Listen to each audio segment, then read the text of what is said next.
Hello everyone, welcome to the channel. Welcome if you're new. I'm Stacy and today we are going to do a little mixed media piece with my new Beam Paints and colored pencils.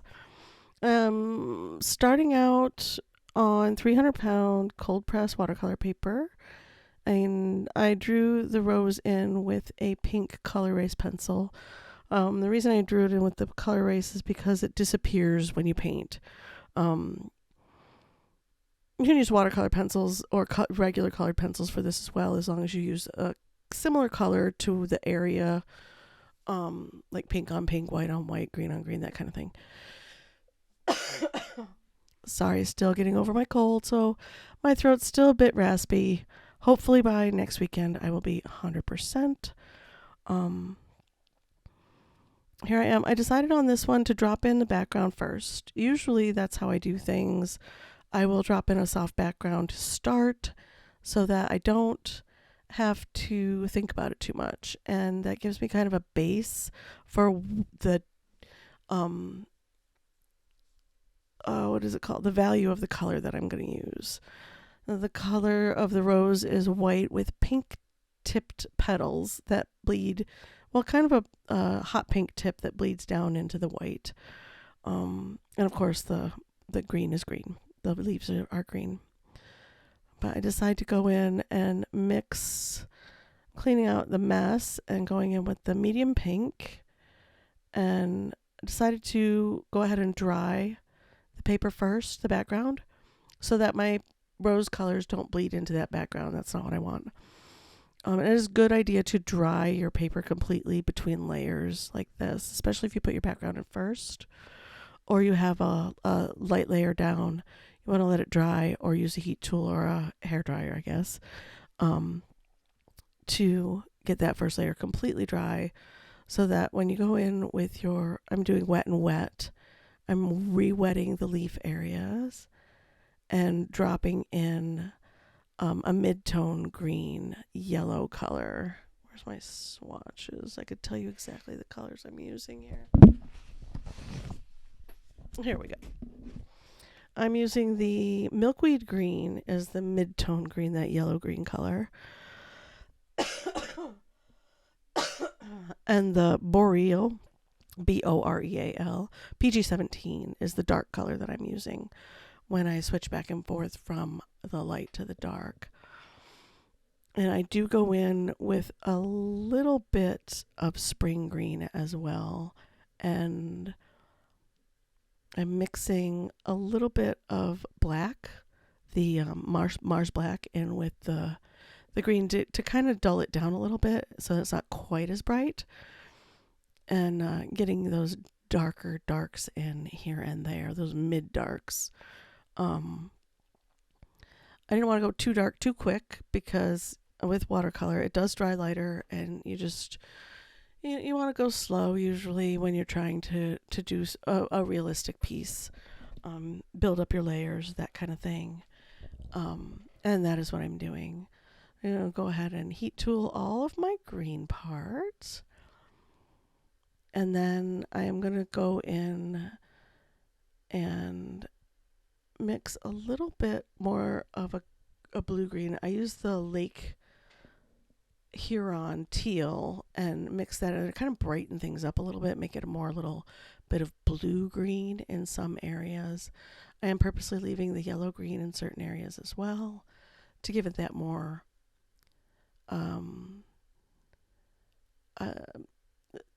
stems on the rose bushes in shadow, so it's going to be a little more teal, blue, green in certain lights. And I'm going ahead and putting in shadows on the leaves and trying to get those shapes, those curled shapes, portrayed here. That leaf is curled up and on itself just a bit on the tip, and that one is spun facing the other way at the tip. So you can see just a bit of the underside of it. And then to carry that green into the leaf so it looks like part of the painting and not just a leaf kind of glued on, I'm spreading that color down here as well. I left a lot of texture on the paper on purpose in the green areas. The Boreal is very sedimentary, so it does separate and break up on the page a little bit and leave texture. I don't mind that, especially in the greenery area. Right now I'm deciding to go ahead and block in my white parts of the petal. I wet it down and I'm dropping in white. I know you can't probably tell, but later, when I layer on the colored pencil, it'll make more sense. Plus, bleeding, it's easier to bleed the pink into the white. It softens it out a bit more than just letting it bleed into plain water.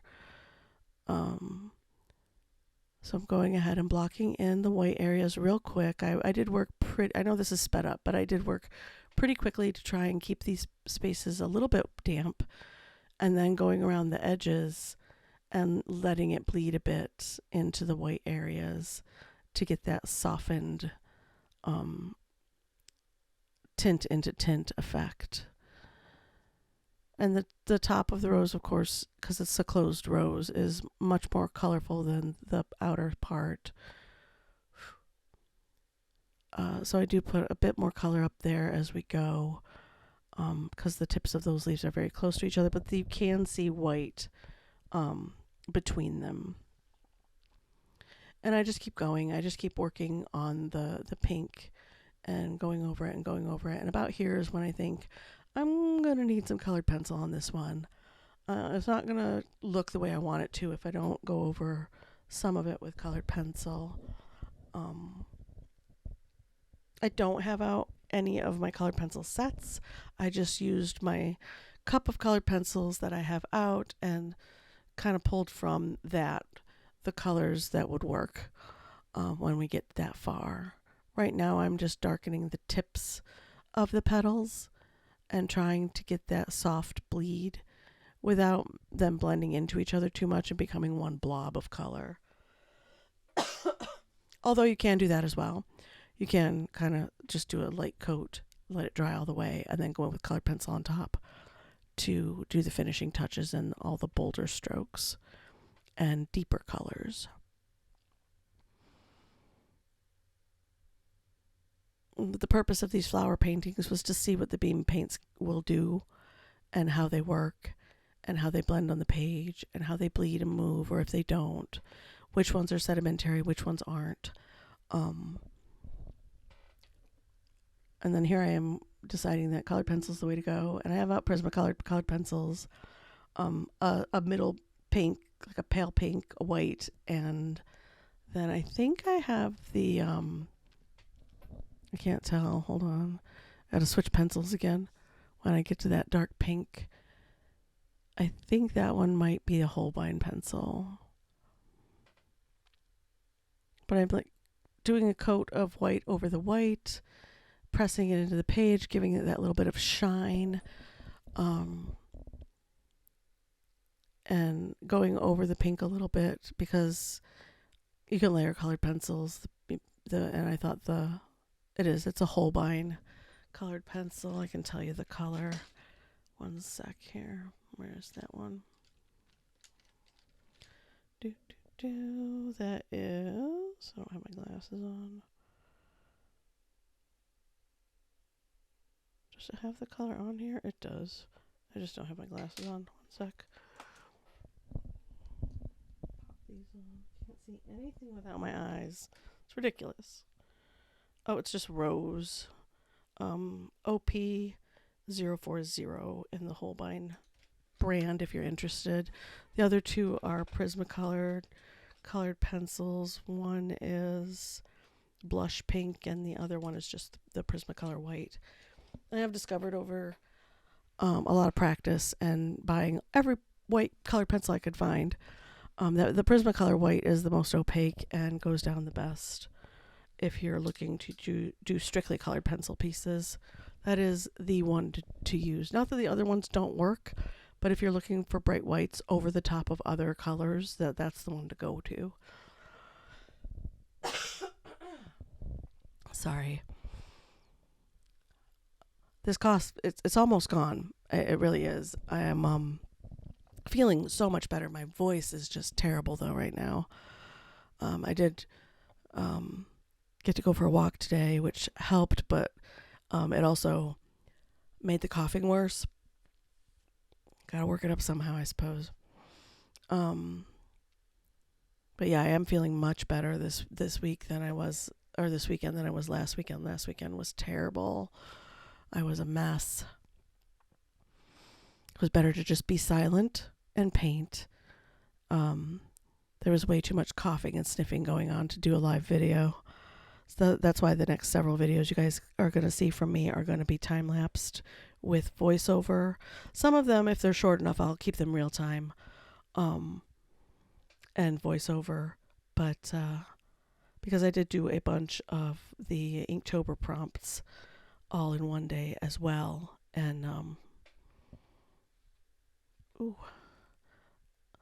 yeah, so we'll see how it goes. I'm just gently layering the white, then the light pink, then the dark pink, then going back and forth and blending them down to get the shape, to get the folds. I think I go in with a bit of purple later too for shadows. Purple is one of the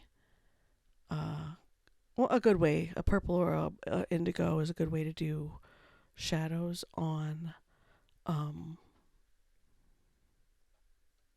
light colors. You know, always want to go in with black or gray because it will dull things down too much and steal shape and make things flat.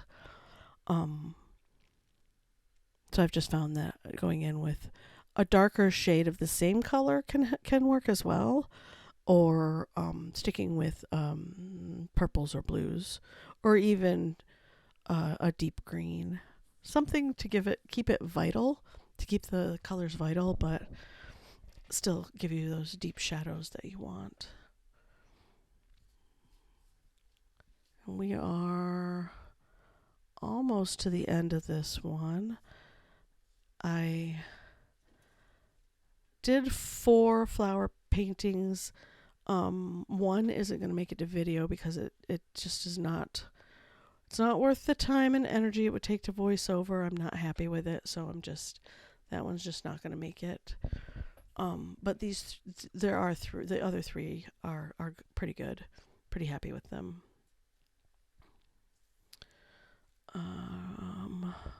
Going in with greens at this point. Also Prismacolor green. Yep, that's a Prismacolor green. It is. Let me pull these back down. This is. I took my glasses off again. Oh, I can never say this one. Champlain? Yeah, it's a yellow green. To kind of go over all those darks and push them back and give it the leaves and petals some texture, kind of blend them together a bit. And I did get in there with the Color Erase green because it was the shade that was available that I needed. And then I think this is a purple or gray. I don't remember offhand. I can't tell looking at it. I think it's a gray. And I'm just going in and getting some darks on those leaves to bring back shape, because I lost shape and shadow when I layered that other color on. Ooh. Wow.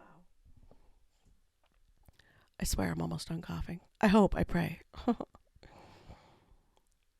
here we are, almost finished. Just doing some touch up here and there.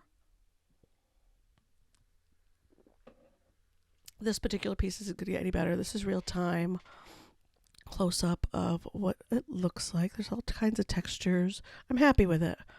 I like it. Let me know what you think in the comments. Thank you so much for being here. I appreciate it so much. And I will see you guys in the next video. Bye.